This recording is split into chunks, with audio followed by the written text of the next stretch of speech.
Welcome back to OffStage. I'm your host, Jake, along with my co-host, Caleb. This is episode 3. Unfortunately, the intro for this episode got a little corrupted when we were doing our file transfer, so we're just saying hello again, introducing our guest. Our guest for this episode was seen on Jared Dines' 50 Best Guitar Players of 2023. He is an absolute monster, an absolute force to be reckoned with. His music fuses raw emotion, with technical precision. He has mind-bending riffs and balances heaviness perfectly. And he takes inspiration from people that are topping the charts right now. We got Bill Murray, Sleep Token, Dayseeker, Tesseract. You name it, he can play it. Our guest today on the podcast is Dylan Joseph. We'll see you in the episode.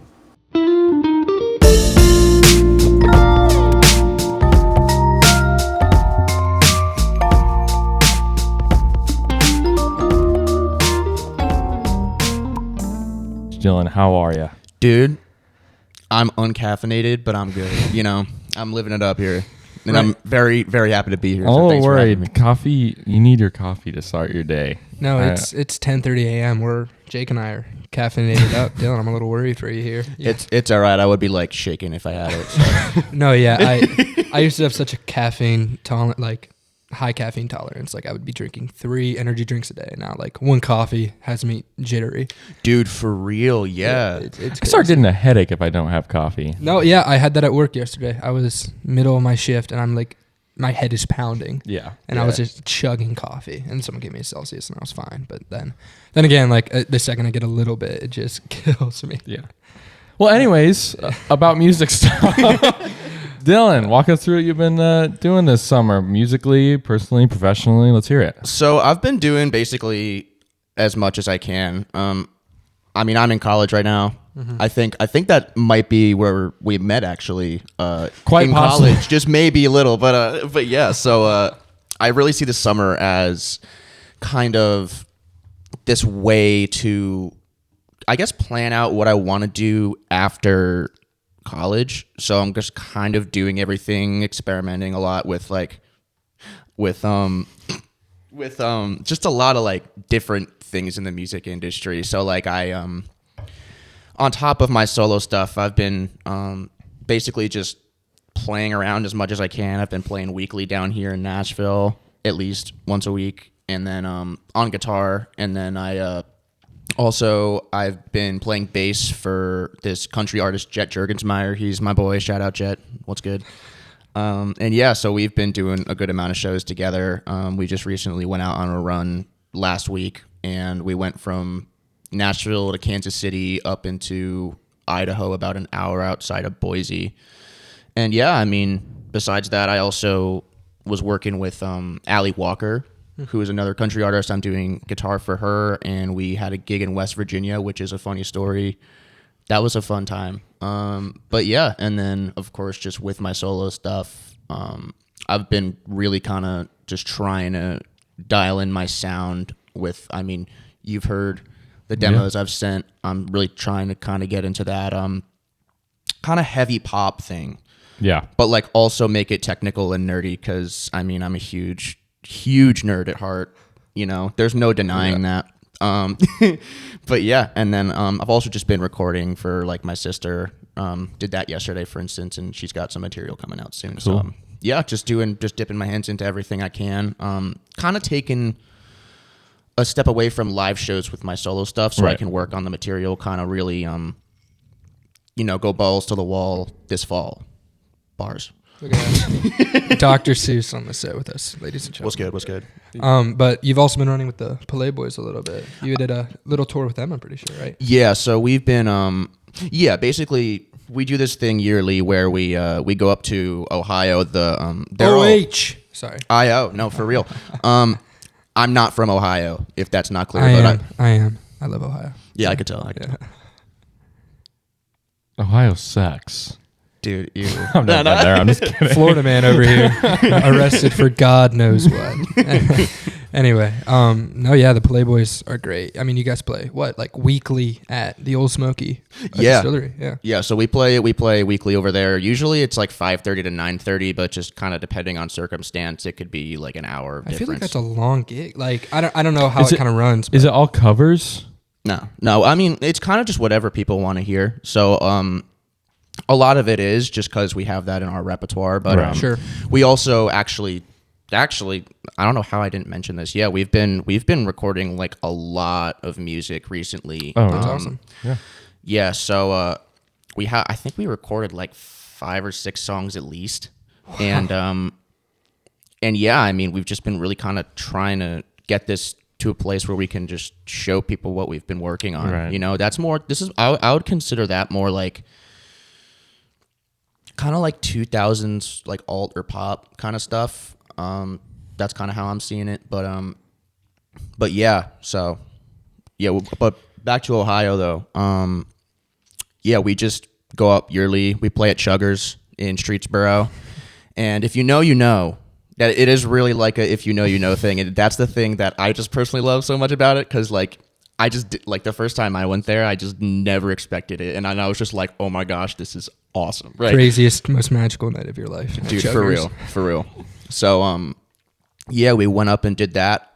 Usually we try to do like 2 shows. This year it was 1 show, and then we went to Cedar Point, which was pretty rad. So that was nice. That was like a quick little 3-4 day trip up in Ohio. Yeah, no. Ohio has a lot of great stuff. So, if you, Jake, for saying Ohio's bad, because we have Cedar Point, Kings Island, Kalahari, all the cool spots to go Dude, to. I forgot they had Kalahari. No, but Cedar Point rocks. I was there in Ohio last week visiting family, and I was so mad I couldn't go. But You know, we got good cities. So, yeah, Jake. Florida has Disney. No one. Okay, no, Disney's cool. I can't argue that. But we have Cedar Point. And we have the best roller coasters. So Not for real. anyway, let's move on before I jump and tackle Jake here because it's starting to make me mad. But Dylan, I mean, you've been playing music for years now. You've been really into it. Kind of walk us through like your childhood, where you grew up, a little bit of how you got into music, what instruments you started with. I mean, you're a god on guitar, but we can get into that a little bit. Yeah, I got a long way to go still with guitar, but I'm trying. but yeah, man. So I guess my childhood, it just starts in North New Jersey. I used to live about 25 miles out of New York City in a town called Montville, and yeah, I mean technically Towacco, but yeah, I just ever since I could remember, I was just surrounded by music. Like there's always, it was always something that was emphasized, I feel like, in my life, just even listening to it. Like we'd go into my dad's old like Dodge Durango from 2006 or something. No, it was probably 04. I don't know. This is what I mean. I'm a nerd. But yeah, so excuse me. But yeah, like every time he'd have these discs, like CDs. Mm-hmm. If you guys know what CDs are, they're like these little Compact discs. There's like these little circles, and they like play Wait, music. is that It's what it super- stands for? Yeah. I didn't. I didn't know that. No, I just always got it CDs. I wasn't that much of a. You know what I mean? Compact disc. That makes sense. It really does. But anyway, go ahead. Sorry. No, yeah, but he used to have a bunch of CDs, and we used to just kind of he used to just be like, "What do you want to listen to?" And we kind of had this just kind of like a handful of songs, or like I wouldn't necessarily say albums. It was mainly songs. So like it ranges from anything from Judas Priest to Metallica. Like I remember specifically it was Headed Out to the Highway by Judas Priest, Cyanide by Metallica, Down with the Sickness by Disturbed, dude. Except like it's an incredible song. He'd have to like fast forward through all like the terrible like abuse stuff. Yeah. Damn It by Blink-182. And he also had to fast forward through some of that. What? I don't know. But or was it that one, or was it I think it was that one. Yeah, but and yeah, just all I mean Sorry. No worries. Okay. Bro, someone give this dude an inhaler like right now. No, yeah, he's I think drinking too much Kayla caffeine. spiked my coffee. I might have. Who knows? I'm still offended by the Ohio. No, I was actually the one who spiked it. We're boozing it up at 10:30 in the morning. Yeah. Perfect. You got to make this episode a little interesting. But Not for real. But yeah, so we we just had a bunch of these songs, and like it was always kind of like classic rock and metal into pop punk into like dude, something like my first introduction into metal was My Curse by Killswitch Engage, dude. Mm-hmm. And like I have been listening to this song since it literally came out. Like it was awesome, and I loved this. Dude, I still love that song. It's a classic. I think I just heard that recently for the first time, actually, and like I immediately added it to my playlist because like those older metal or like hard rock bands I never got into. Like, hot take, but I really don't like Metallica at all. Wow. But I heard that song. I actually thought it was like pretty good and kind of in my wheelhouse of like the stuff that I listen to. Or I mean, even we go to the same shows all the time. Dude, we literally like we run into each other like, and every single time I'm like, why don't we just say that we're going to each other? Plan on going together to these shows. Like, that's happened at least two or three times now. Yeah. Like it's so funny. But yeah, so those were kind of the songs that I would say define my like literally toddler years. Like really early on. And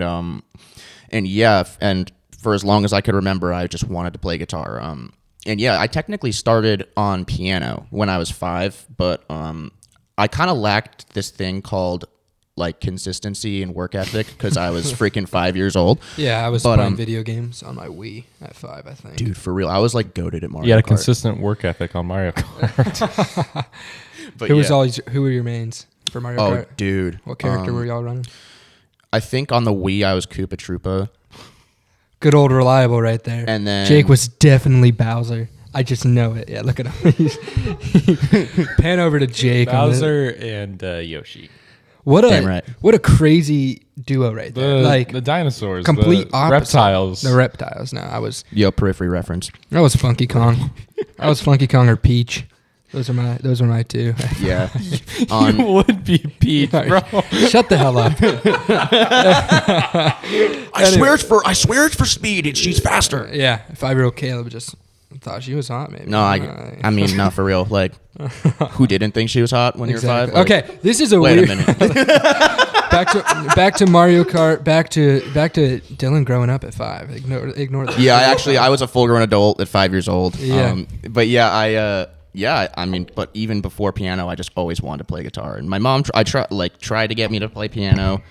I think that was kind of the thing where like it was supposed to help with brain development kind of thing. I played piano that young. Like it was just I did this. I think my mom thought the same thing, and maybe it helped. I don't really know, but yeah. I don't know. That is actually something that I wish I stuck with a little more because like it is a really useful thing being a professional musician now. But yeah.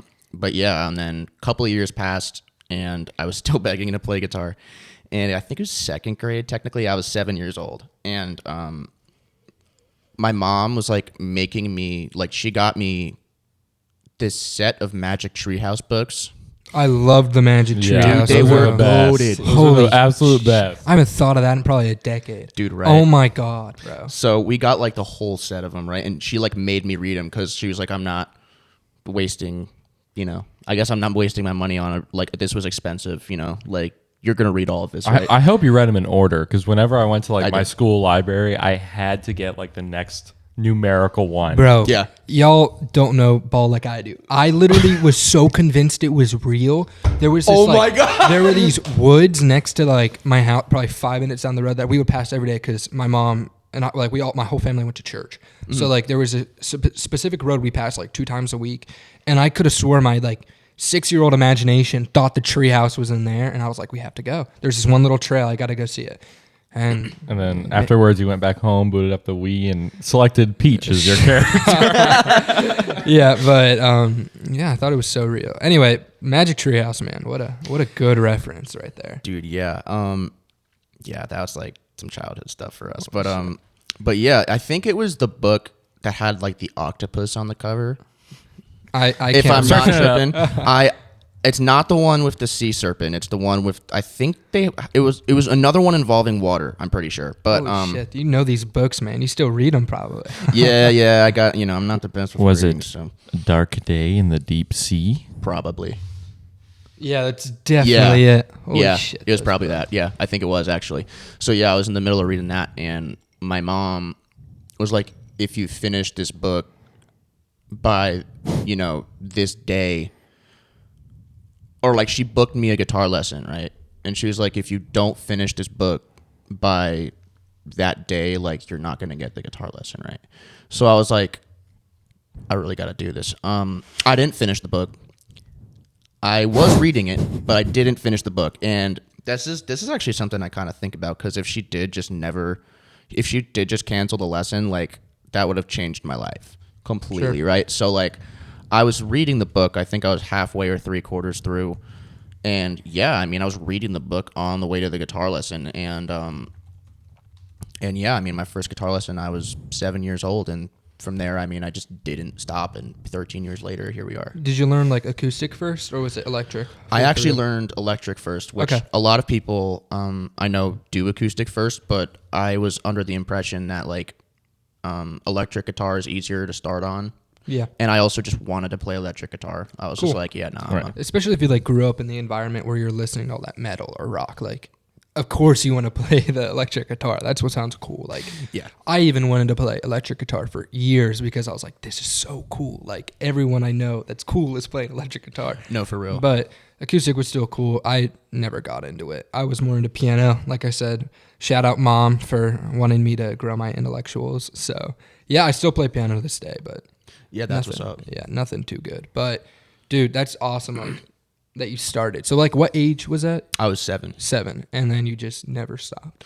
Yeah, I honestly, yeah, but a big part of it, and I really want to give my parents like the credit they deserve here, because without their encouragement and the rules they put down, because obviously I was a 7-year-old, like I wouldn't be where I am right now, and like I'm so grateful for it. They like my mom specifically definitely made me practice a half hour a day. Like it was like you go home, like you practice for a half hour a day, do your homework, and then you can do whatever you want. Yeah. Yeah. Right. And like, yeah, I mean, that helped me fall in love with it. And then, a year in, I just kind of fell in love with it, and I was doing it anyway. So, I mean, you can definitely tell whether you're at our live shows or listening to the stuff that you have out. It is so like technical and precise and Yeah. so good. I mean, I meant to bring this up earlier, but you were in 2023. You were in the 50 best Jared Dines. Hold up, 50 best guitar players of 2023, which was Jared Dines' video. If you don't know Jared Dines, he's like probably the biggest music YouTuber, I would say. I would agree. I mean, I haven't seen anybody else that like has more of a following than he does, and like the music community and everything like that. But yeah, you were in that video. I mean, you can even like search the comments under that video. People are like, "This dude's insane! Like, what is he even doing?" Can you walk us through kind of like that experience of like being on that platform through like one of the biggest music inspirations on like YouTube and all this other social media? Yeah, so this was pretty insane. I've been watching Jared Dines like since like 2014, like since he like blew up on YouTube, and to be able to do this shred collab was really cool, and he opened up submissions for everything, and yeah, man, I just was like, I'm gonna write a ridiculously shreddy technical solo and hope it works. And yeah, I spent like a night, and yeah, I just like wrote the solo, recorded it and filmed it, and then edited the video and just put it up, and it ended up getting to, obviously like it was narrowing down by a certain amount. So like I think I was in 2023, I believe I was in like 3 Jared Dines videos because of that solo, and it was like slowly narrowing, and I was like, oh my goodness, and then he put out the best guitarists of 2023, and I was in it, and I was like, that's crazy. Like I remember freshman year, excuse me, I was hanging out with Mika in his dorm. Shout out Mika. Yeah, no, We love Mika. No. I'm gonna smooch you whenever I see you next. Okay.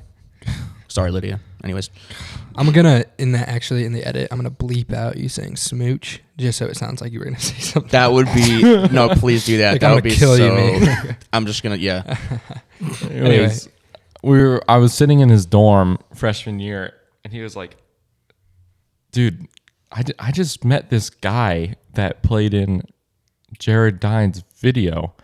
And at first, I mean, like we know Mika, and these viewers will soon know Mika. Like, he kind of talks out of his butt sometimes. He and, does. you know, he kind of over exaggerates stuff, but I was like, okay, cool, dude. Like, I don't know. What do you want me to say that? And then he pulled out his phone and showed me the video, and I was like, what?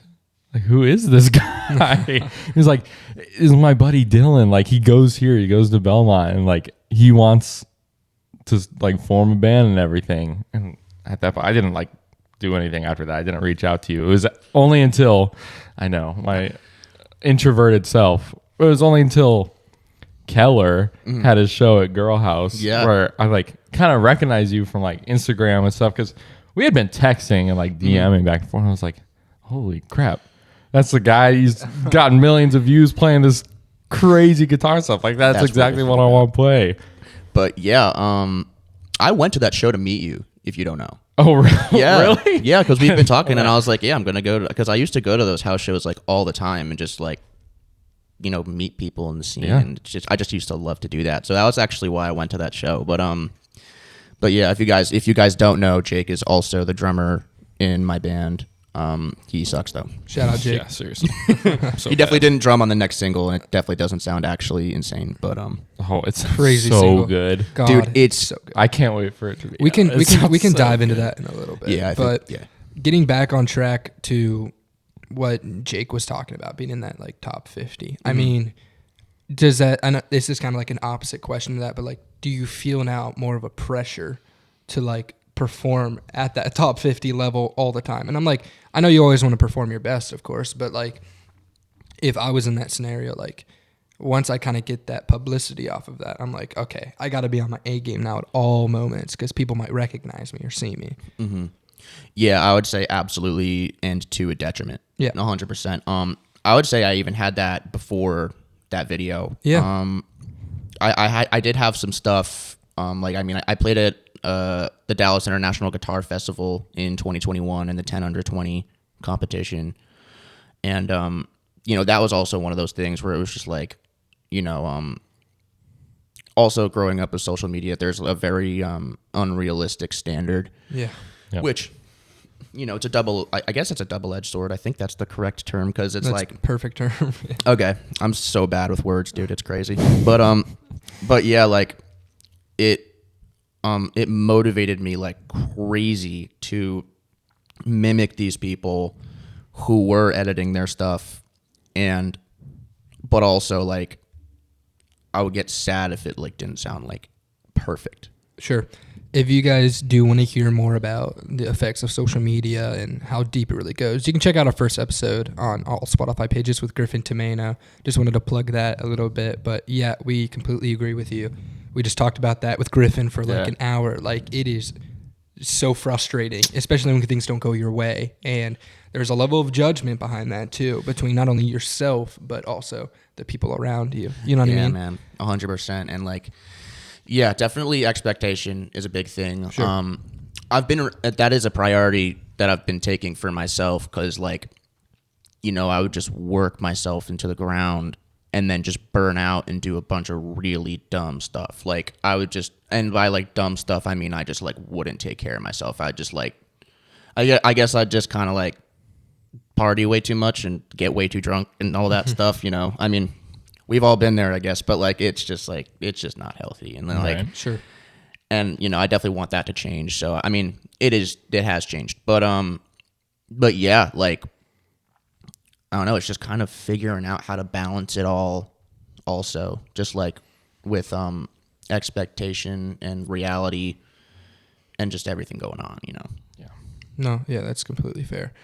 Kind of stepping away from that, but also towards like what we kind of just talked about the whole discipline thing. Like, I remember you just said like your mom making you practice 30 minutes a day. Like, to me, that shows a lot of effort, and like, it's kind of relatable. So like, when I played piano, I had to practice like for 15 minutes twice a day. And I think back to what you said, like, you don't have discipline at that young of an age. And to have a parent who like, you know what I mean, is mature and has dealt with discipline in their life, like, motivating you to have that discipline. Like if they didn't do that, we wouldn't have it.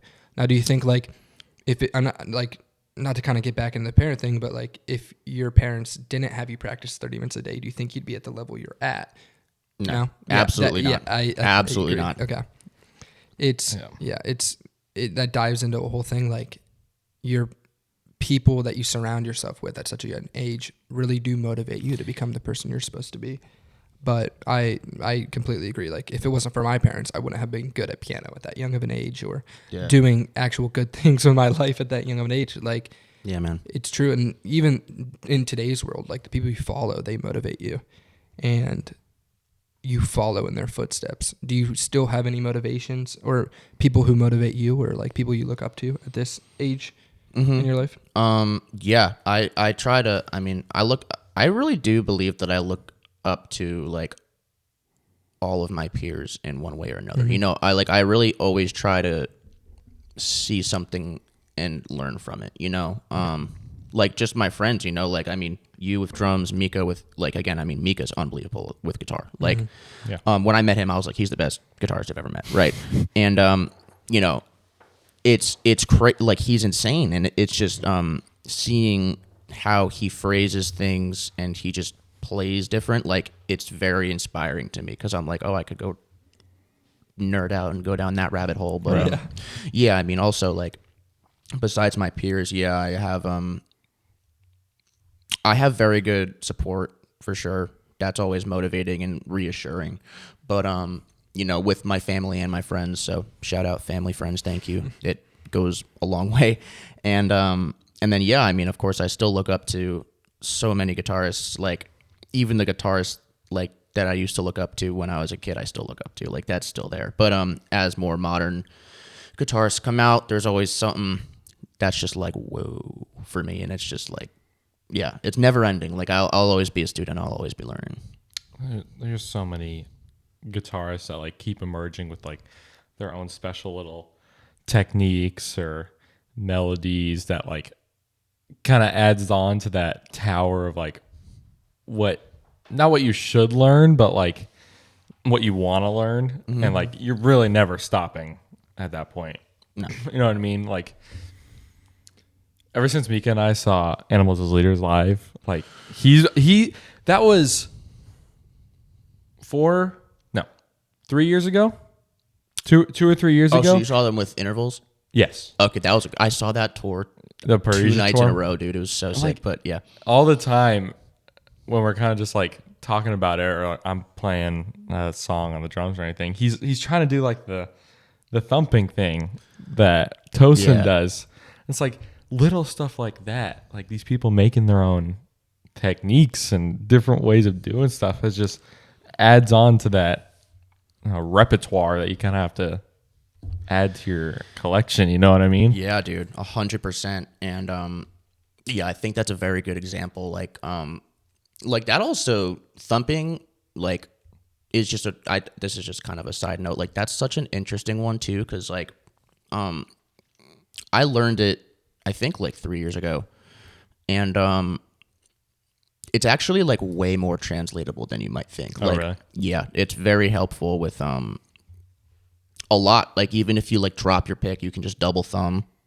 That's kind of how like I don't know. I tried to take that for instance and like kind of bring it into a more general sense, but so it's not just like that tailored technique. I can like if I want that certain sound for like a funky part, Right. I could do that. You know, like it's cool. It's cool. Like, and I don't know. That's also just something that I've been trying to mess with too, because I've noticed like even guys like even with again like on that thumping thing, like you look at guys like Tosin and then you look at Tim Henson. I was about to say Tim Henson And too. he thumps, but he kind of does it in his own way. Same thing with Manuel Gardner Fernandez. Right. You know, they all have their certain way of doing it, and that's kind of what I was trying to do. But yeah. Yeah, it's super if I drop a stick, I'm pretty much screwed. Yeah. I mean, if you guys drop a pick, you're fine.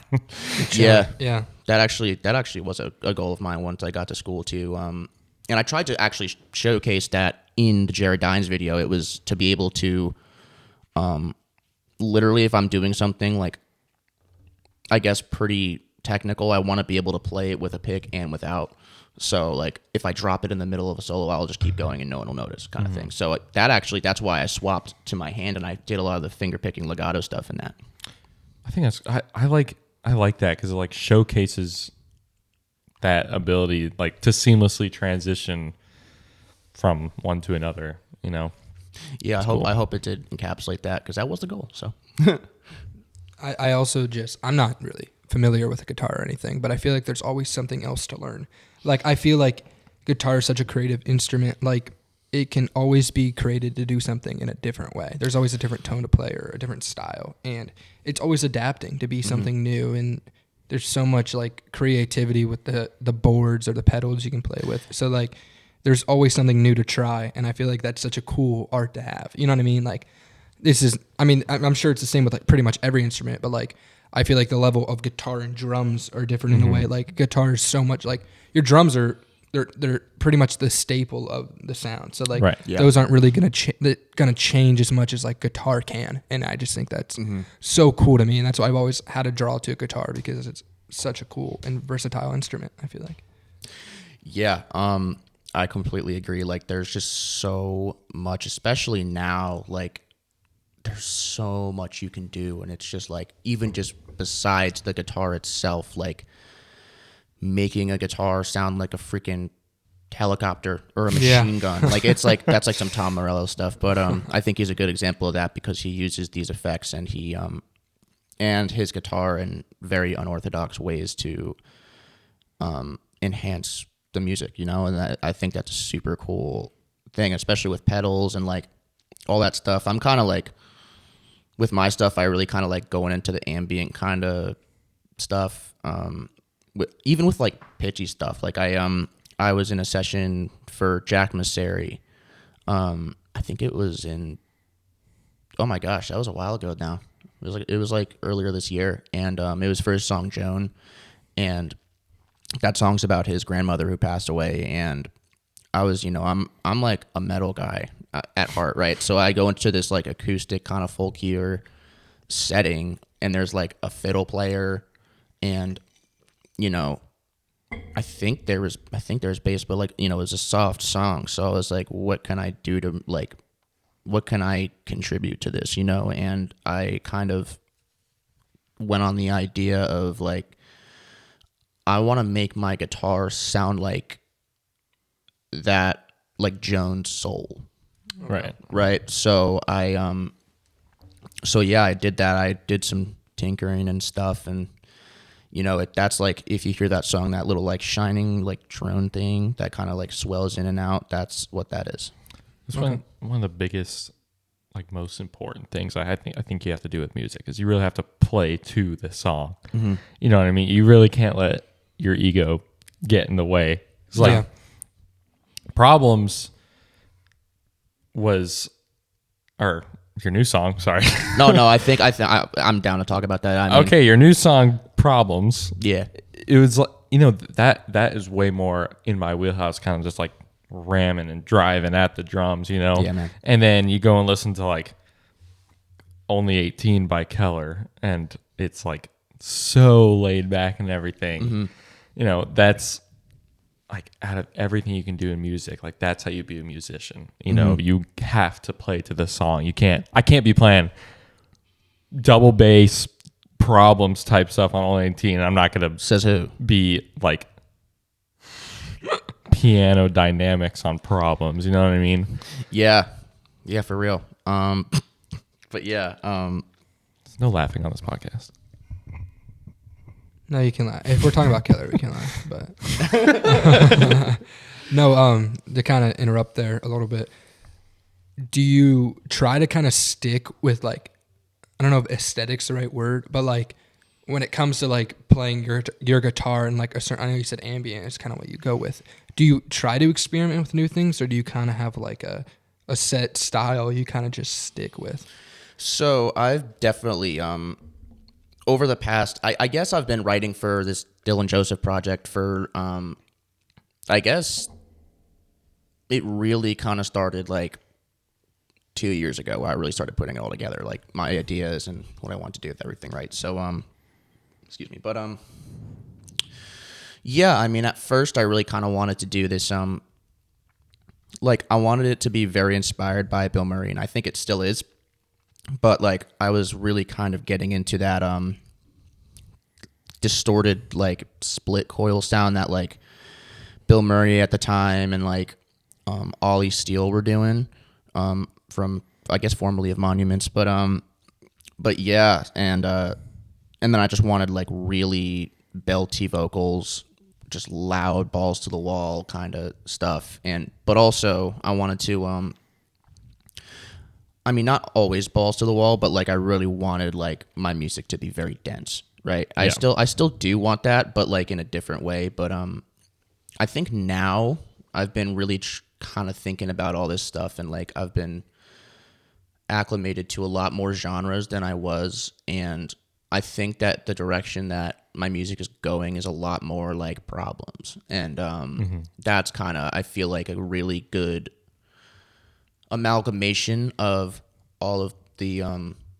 musicians I love and all of the musicians that I'm around. Like I'm around a lot of people in the pop industry. I'm around a lot of people in the metal industry, of course the rock industry, but like yeah, like I just wanted to take all that and the best parts of each thing and just kind of make it into this song that's like really catchy, kind of funny, and then like also have these, guitar is the big thing, which ambience is more of a layer in my music than it is like the forefront. I would definitely say like wall of sound kind of thing, like okay.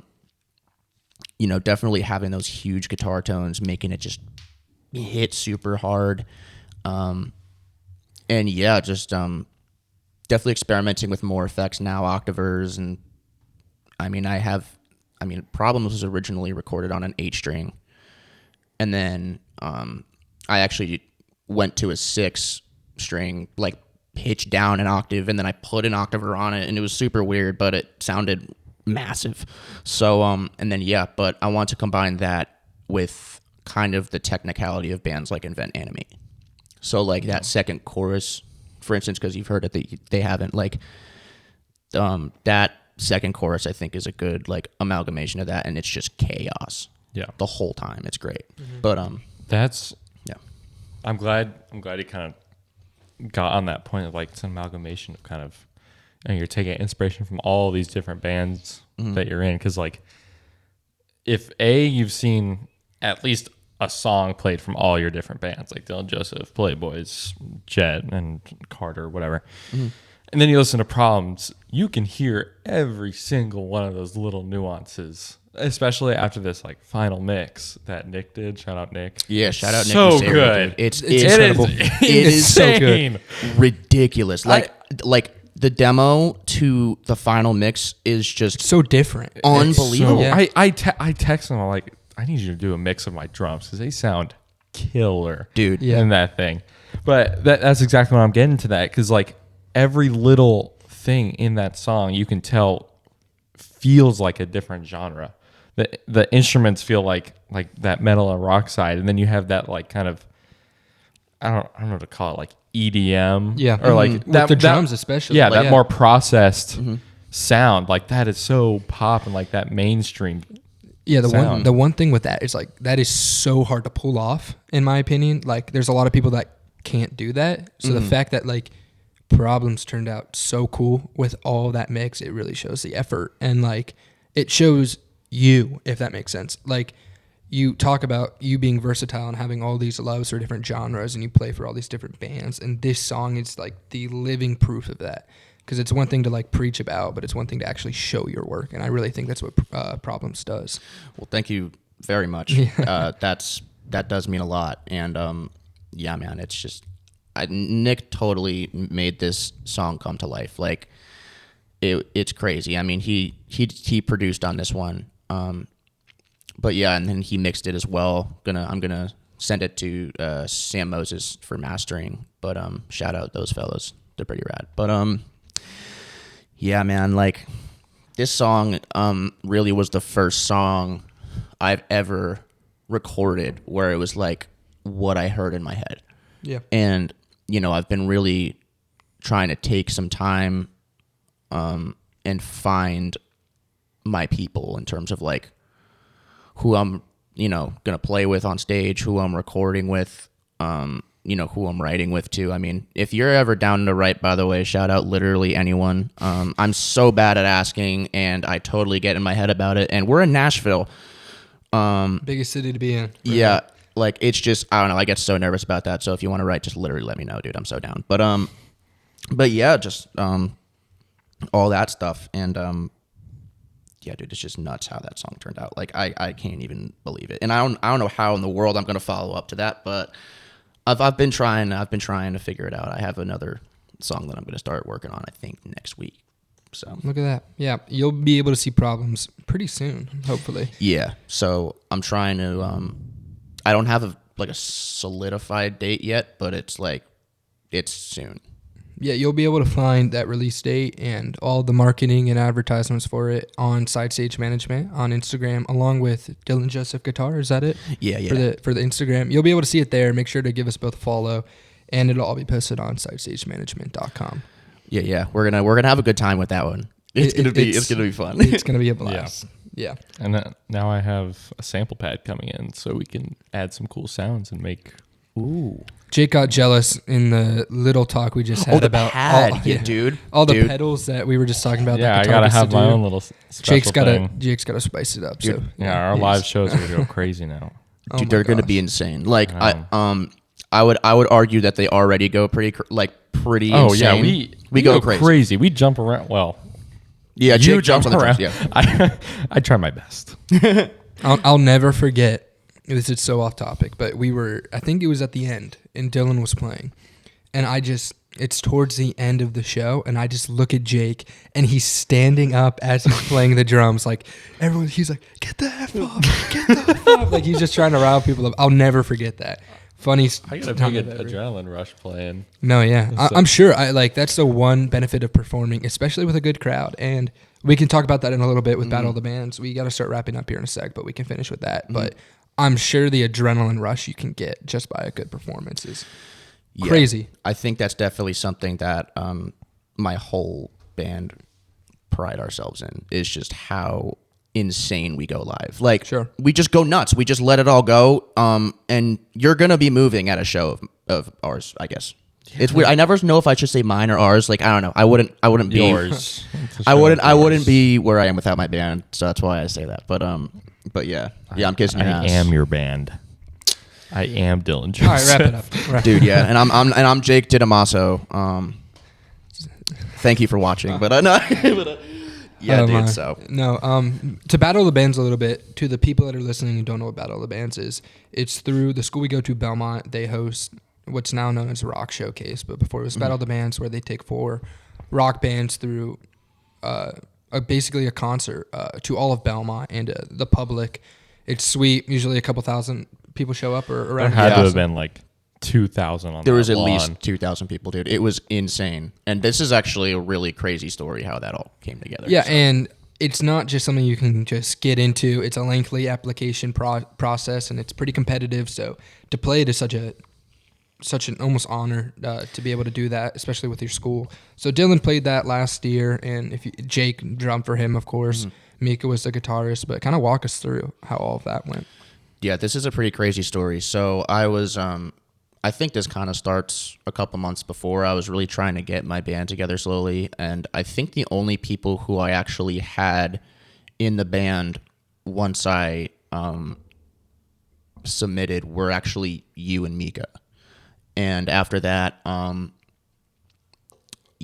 I literally just took like 3 of my demos, and I just submitted them. Like, I didn't know if they were like insane or anything, or like if they sounded weird. Like, I submitted ADHD. Actually, ADHD was out by this point. So ADHD, Broken Wings, which is also out on all streaming platforms under the name Dylan Joseph. Check out Dylan Joseph, Spotify, Apple Music, whatever other platforms music goes on. But it's literally like anywhere. But yeah, and then this other song called Away From You, which is definitely going to be coming out. And that one's like a duet-ish song. But yeah, so I submitted that.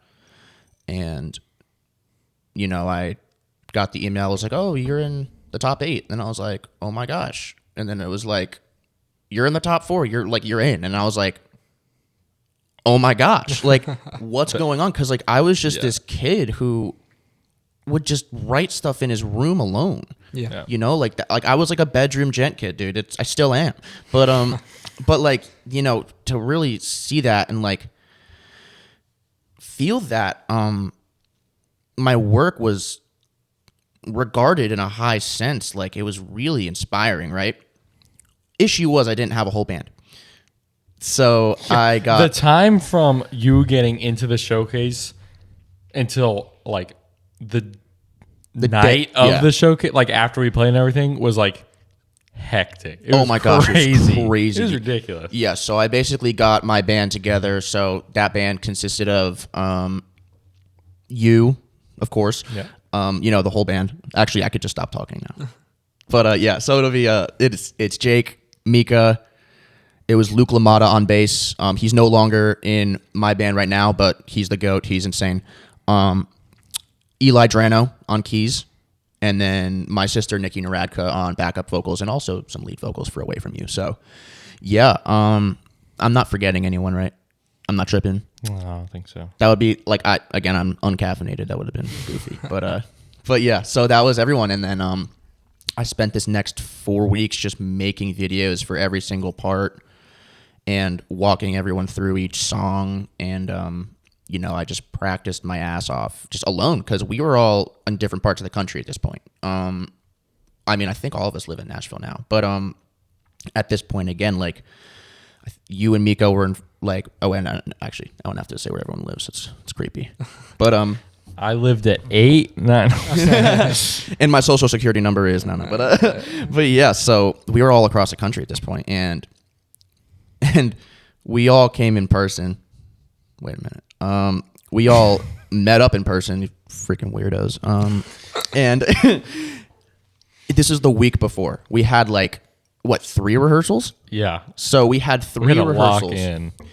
And we had like 5. I think we had 5 days, if I'm not mistaken, for Wow. like a week or 5 Yeah, days. because it was the same week that school started. Yeah. It was like we started classes on Wednesday.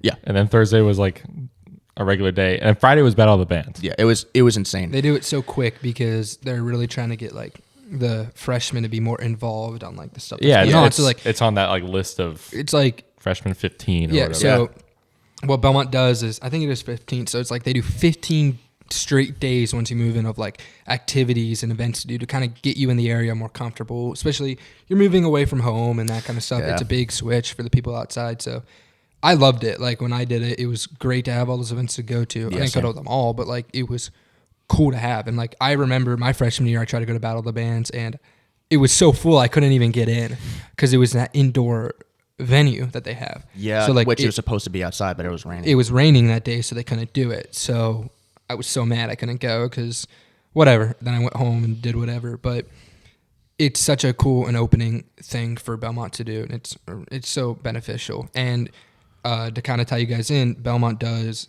multiple showcase events a year, so it's per genre. So there's rock showcase, which is not formerly known as Battle of the Bands, which we've been talking about. I think there's pop, songwriting, R&B, Christian, country, Christian country. They do like every genre for all the music people at Belmont. But I'd say Battle of the Bands is probably one of the biggest, if not the biggest. It's kind of nuts how crazy that is. Like, yeah, it's a lot of people, and the thing is this show was our first show. This was my first show. Like I've done I think I might have done like a solo thing in my friend's basement or garage, like on a live stream. That was about it. Sure. But yeah, like this was my first time kind of really stepping out of my comfort zone and singing live too. You know, that was something that was a priority for me on this, in this project, was being able to work on singing and, you know, front a band. So yeah, Battle of the Bands, man. We practiced our asses off, man. And I'm like a perfectionist, like really, really bad perfectionist. Like, we really dived into the little things in these songs. Yes, absolutely, we did, and we went up on stage, and I remember like I was so nervous for like this whole month, and there was like 10 minutes before we went on, it just all went away, and then I was just ready. Like Yeah, it you was really got to lock in. it was a those weird moments. feeling. Yeah. Like I was just like, we're just gonna go kick ass right now. Yeah. And I would say that's exactly what we did. And that set was awesome. Like It was incredible. it was crazy. Like it was people just as far as the eye can see, man. And it was just like, this is our first show. Like what? It's a hard one to top. Surreal, yeah. And yeah, it was an unbelievable time. I definitely shot out my voice, but I mean, we ball. It's all Best good. way to do it. Yeah. Yeah. And the technical difficulties. Yeah, there was some technical difficulties, but honestly, I don't think that hindered us really that much, if at all.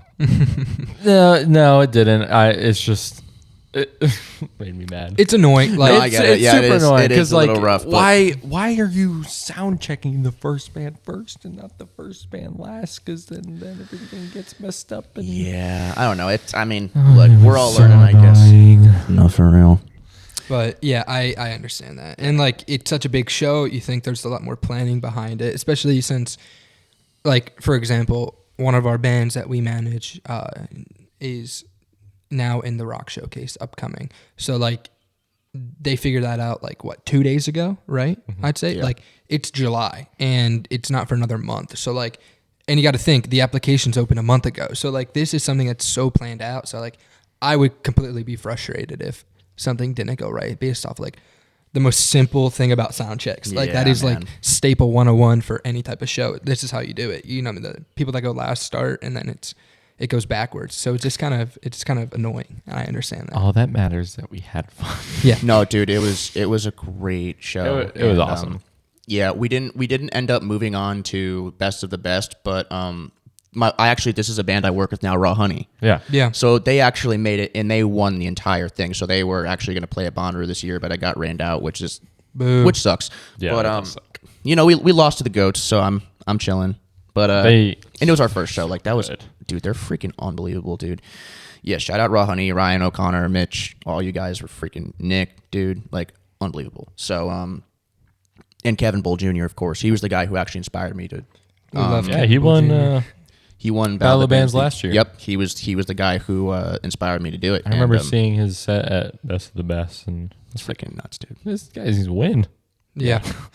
No, he's awesome. He's played with Velvet at Basement East. and a Oh couple yeah. other venues. Yes. Yeah. That's Yeah, right. he's amazing. Dude, he's great. Yeah. So Sadly, we got to start wrapping up a little bit. We're Yeah, hitting yeah. our max, but to kind of wrap it up a little bit, we got sound effects now. But Yeah, for real. tell us a little bit about like what you got planned. I know we got your songs coming out and that kind of stuff, and you're working on a little bit. Tell us like what we can expect in the next couple months leading to the end of the year. So, probably the biggest thing is the Side Stage live showcase. Live showcase, baby.